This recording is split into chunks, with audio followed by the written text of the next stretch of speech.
Thank you very much. Good evening. Here. Pleasure in company. So can you tell us first, you haven't said that you are running, but you are also saying you are not closing the door to running. So is it correct to say that your plans for 2016 are yes. still in limbo? Ganun po ba? When I said that I'm not interested in the presidency, it does not appeal to me at all.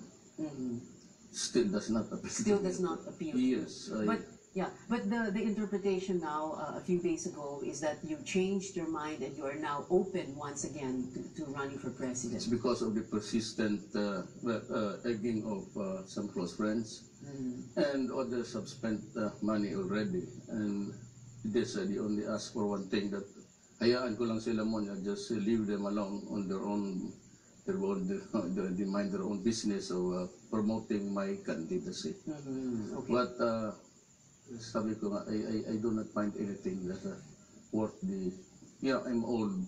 But first of all, my family does not want it. Even yung si Inday Sara, the former mayor. And all of them. And my closest friends, yung childhood, mga chums. Sabi nila, pahinga ka na. Really, I'm 70 years old. I became mayor of Davao City at the age of 43. I am now 70 years old, but still the mayor. It's about time that, a kind of, it has a redeeming thing in being a president, but it is not worth really the toil. Okay, so you are, it doesn't appeal to you, it has a redeeming value, but it's not really worth it. So what is it going to be? But you're still open to it because you have supporters and friends, the businessmen who want you to run. So yes, kind of there's a segment of our society which running during their wanting me to be a candidate for the presidency in 2016, and I have categorically said in many of the, I never said in any venue that I was interested or even considered running. What I said is that first, my family does not want it. Second is I am old and I do not have the energy for it. And third is I do not have money. But you're here now.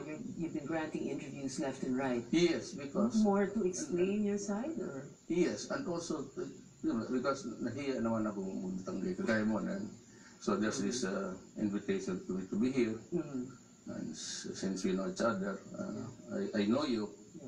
But sir, is it interesting? Do you find the idea of running for president interesting because now you are doing well in the surveys? As a matter of fact, among all the candidates, it is your rating surge that stands out. Yeah, but whatever place that I have in the ratings, whether it's really the first or the last, it does not, it means nothing to me. Simply because I'm not into it. And every time I open my mouth about not running, I kind of, nagagalit yung mga gusto. They're angry at me for just saying that I'm not running. They want me to be Utah, just for example, like not closing the door at all. But life is life, and they said I have said my options is really not that wide. And maybe I may run again, but if my daughter and I would aspire for it, I will retire from public life. The option to run for president is not even there. Like I heard you say that who knows, maybe by October, malalaman natin. So there is that, kaya kasi I use the term limbo kasi parang... Ako naman, it's still waters. But I said at this stage, I am not up to it, really. And I cannot also, at the expense of having a quarrels again with my friends, I have to say, because honestly, it comes from the heart, I really do not want it. Nakakapagod, tapos alam mo na, presidente, so... But that might even be the appealing thing to voters, that you don't want to be president. Well, kaya ganito yan. Parang mas ayaw nila yung may gustong maging presidente. Lahat ng, it's a thankless job.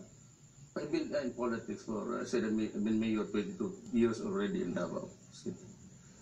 wala kang, anong nakukuha mo dyan? Unang araw pa lang, sabihin na sa inyo, magnanakaw ka, may mansion ka dito, nakabili ka na ng aeroplano. I mean, those things I do not need it at my old age. I do not want to be despondent or disappointed with the people.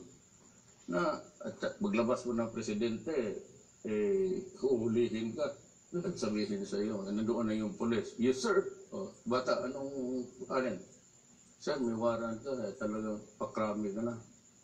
So magkikita-kita ka lahat doon. So, we're just wanting to be president. You know, the issue is corruption and crime, lalo na drugs. It's pervasive already in. Right. May tinatamaan lahat na. But that's exactly why people find you appealing as a possible candidate, because they presume they look at you as someone who just might solve the crime problem. But it's going to be bloody. Okay, wait, sir, before you go on to the bloody, let's go back to that. But just so that, I need to ask you this question. Who is that big businessman who is supporting your bid? I cannot. Well, does he go by 3 initials or does he go by a moniker? No, but if you want, you can promise to me in public that you won't talk about it. I will say, Isobrosa thing, I'll pass it the names to you. Maya, pagkatapos. But it's not for publication. Yeah. Okay. And siguro naman ito sila, ayaw naman nila. Yeah, ayaw nila. Okay. Sir, you said, okay, crime, no? How are you going to handle crime? And you said it's going to be bloody. You've joked about how you will, joked in a half-joking way, how you will deal with drugs and crime gangs. No? And you've said that when you ran Davao, your message was leave, either vertically or horizontally. Correct. But then, syempre, if you're going to be president, like you said, ang sabi nyo, ilalagay ko na lang sila sa isang barko, bubutasin ko yung barko, tapos babalik ka pa sa... In between Chile and the Philippines. You're saying that in no, it's a figure of speech. Figure of speech. Yeah, okay. figure In other of words, speech. you will deal with them severely, maybe, the way I deal with them now. I mean, kasi you have choices. You either threaten them to stop them, maybe to provide deterrence for them to go to crime in my city. Okay. Or would you rather now, sabi ko nga sa CHR, walang warning, basta pagdating na lang doon sa Davao, babarilin ko sila ng walang karason doon. Okay. So you will give, it is like giving fair warnings. Yes, but those kids are, you must put up a fight violently. Because if there's no reason to kill a person, you know, we cannot solve the problems of what is this country by killing people. That's the reality of it. There will always be guys who will be into crimes. But kasi ito, we have reached the level of danger dito sa drugs. Everywhere, it's drug. Maski yung nag-ikot-ikot na about the federalism, ang tinatanong ko yung mga mayors, I cannot go to Congress.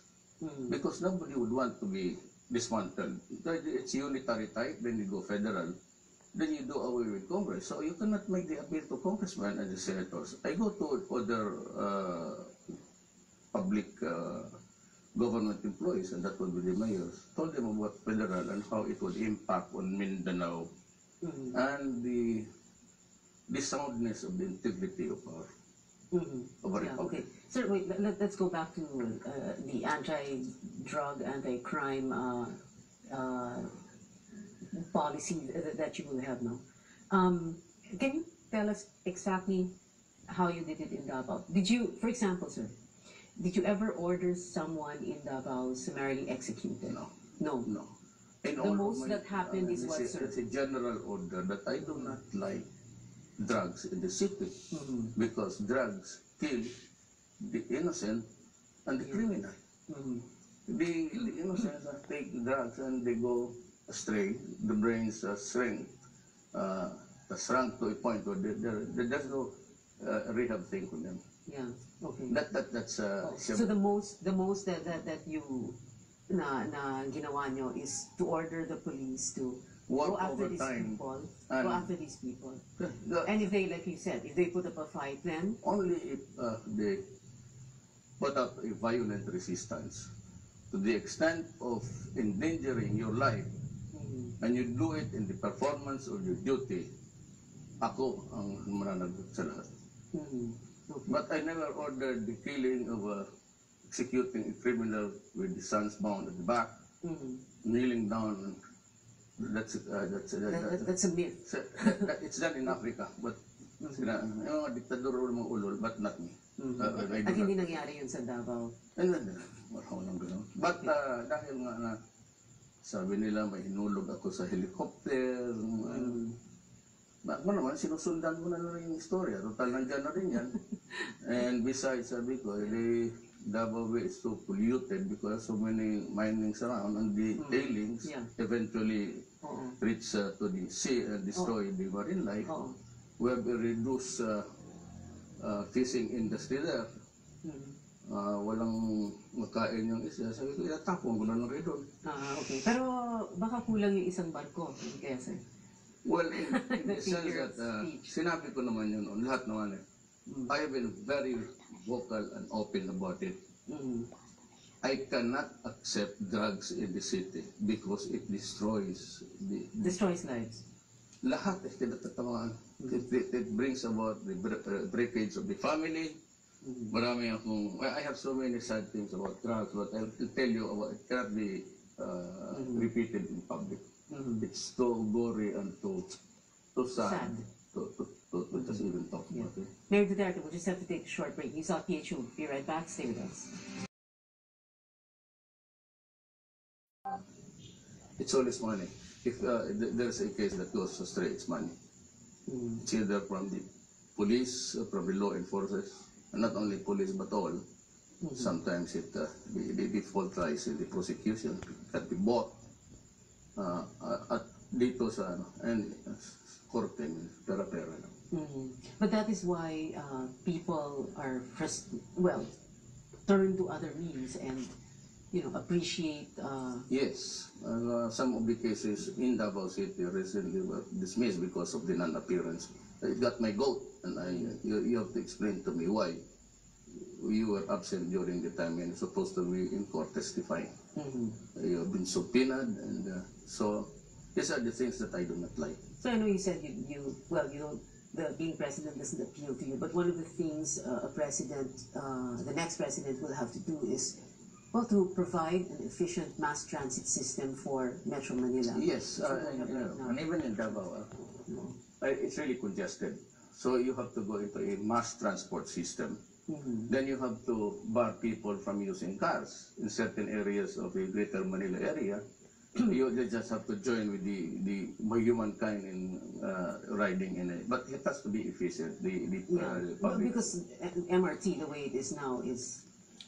So what do we go? What are you going? If you were president, so what would you do about the MRT? Ganito yan Even Secretary Abay, I was supposed to start on the bidding or signing a contract. Then comes now the TRO, restraining him from proceeding. So, what is this kind of hulog na yung train it's stuck on trucks on the rails, and people have to be tapos ganito yung gobyerno. Mag-i-implement ka na lang ng kontrata to improve the service and maybe the lives of people what they're toiling every day waiting for a ride. And then meron itong that's a kind of exasperation that I cannot accept. Exasperation. So what do we do when we're exasperated about TROs left and right that derail, literally derail projects? Not really. That would be, we are now intruding into the responsibilities of a president. I just lay the predicate that I am not running, and I'm just expressing my view. Yeah. That I would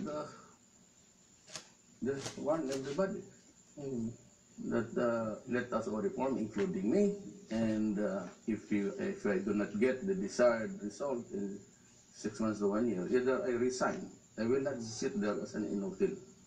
I will not contribute my 6 years to doon kay President Era, pati kay Gloria, pati kay Pinoy.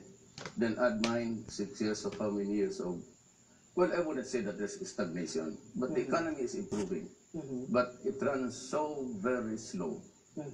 And good that during this time, I really would say that I can say it without na wala masyadong hingianan dito sa, at least dito sa taas, kay Presidente, is clean.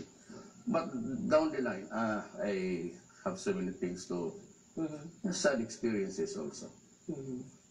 Na if I become a president, I would not do that. I will not sit there for an uneventful term. You do not. You have to magpo-produce kayo. Talagang ako, hindi ako Kaya naman hindi. If I waste my time for another, I'm 70.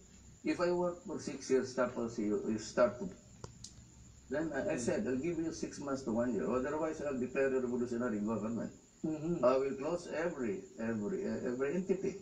And I will just say to the Filipino, well, if you think that I'm a dictator, start praying because I would really be one. But swing ko sa inyo, I stay here for 6 years or pag nakuha mo na yung gusto mo, in your setup of government, new men in the entire machinery of government service, at least there's a standard behavior, then baka alis na ako.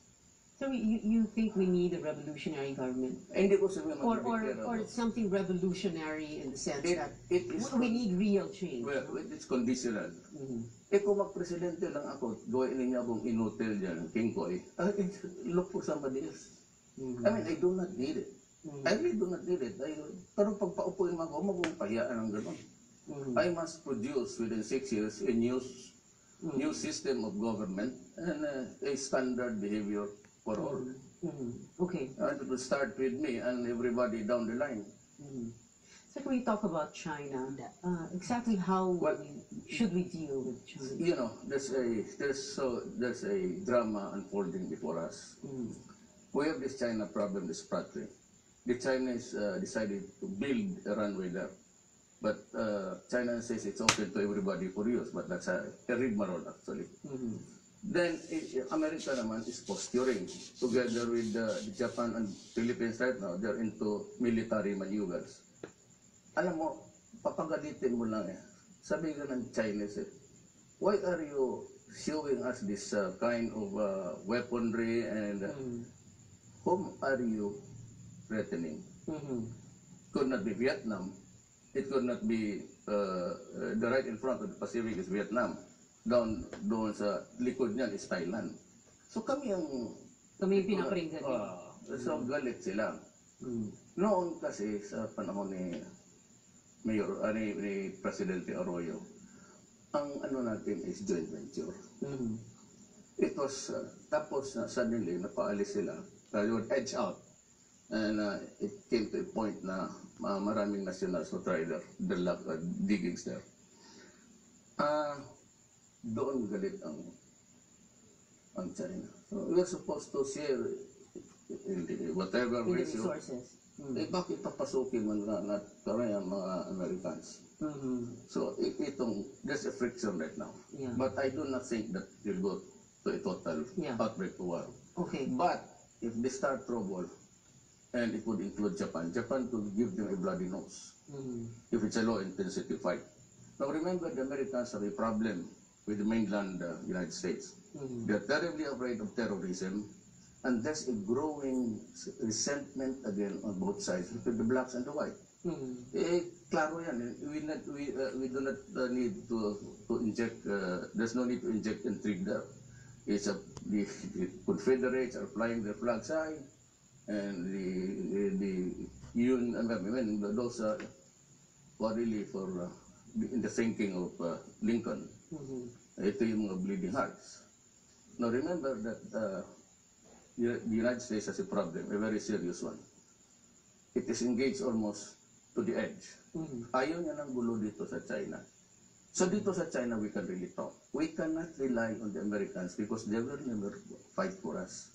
We only have ourselves to fend. Dito naman sa geopolitics, there's a going threat right now. Ang Greece, which is really actually bankrupt, is not it's asking for help, but nobody in the European Union is ready to help Greece. So naunahan sila ngayon ng Russia. Sabi ng Russia, anyway, if you do not have the money, we'll just give you the gas. We'll give you the fuel. And China has 10 trillions. I do not think I can give you the number of days you have to start counting until you reach the 10 trillion. So, yung problema nito, China is into Africa. Pag sinabi niya 10 trillion, sabi niya, okay, do not worry, Greece, I'll buy you the debt. So dito ka na may utang, bayaran ko na. Then you start right in the middle of Europe, the Russian and Chinese hegemony. Kaya ang American, it's busy fending itself also from the European front, including Ukraine. Yeah. So if you think of China getting into trouble, war, and you expect the Americans to fight for us, forget it. You said that you support President Aquino, including his mistakes. What do you mean by that? What mistakes? Well, not so many words actually. There were mistakes to Mama Sapano and things like that, but I choose to support him. So you are bound by his the mistakes and also of his glory. If he succeeded to improve the economy, and I mean we're doing well up. It has not trickled down actually to the poor ones. Not on DE and maybe the lower D. Wala yan sila. So that is where, and these are the guys who want to eat, to live. Yeah, okay. So affordable rice, I mean affordable food, affordable and available. That's the... Yeah. Okay. Sir Mama Sapano, you said one of the mistakes, the Bangsamoro Basic Law, is that another mistake? I was reading the BBL law draft in Mindanao before it was actually filed in Congress. Nakita mo na yung problema. Having been mayor of the city, with multi-tribes kami dyan, most named, nakita mo na yung problema. That is why I went around promoting federalism, because it could be the last card that the government can offer. Kasi sabi ni Murad, if there is no BBL law, I will go to war. Then the president echoed it months after. And the president said, and I'm sure you've read this, if you do not give to Murad his BBL, you might as well start to count body bags. I have to do something and protect, not only, masyadong malaki na yung, to protect my city, because if there is an outbreak of violence, the battleground Pia is Davao City and Mindanao. Kaya ako umikot. So guys, so the opportunity also for, ito si Rudy, siguro pwedeng presidente. I do not want to be president because it does not appeal to me. And I'm not interested. I could not be more clear than what my intentions are today. Alright. So in the far and in between those days, wala naman akong makitang, unless I said it becomes a moral issue. Moral issue? Yes. Moral issue in the sense that you have to protect the integrity of your country. You do not want to lose lives here. You are morally bound to keep the peace. And so, I could always refer to the Dante's Inferno. The hottest place in hell is reserved for people who in moral crisis maintain their cold neutrality. I am a Filipino, and I will not be happy to see my country in disarray and killing. If I could stop it, if I could help stop it, then I said it would be a moral issue for me now. I was going to ask you for your final words, Mayor Duterte, but those sounded like perfect final words. So I wanted to say thank you very much for joining us tonight. Thank you too. Maraming salamat po, Mayor Rodrigo Duterte. And thank you for watching News Out PH. See you again next Wednesday. I'm Pia Ontiveros. Good night.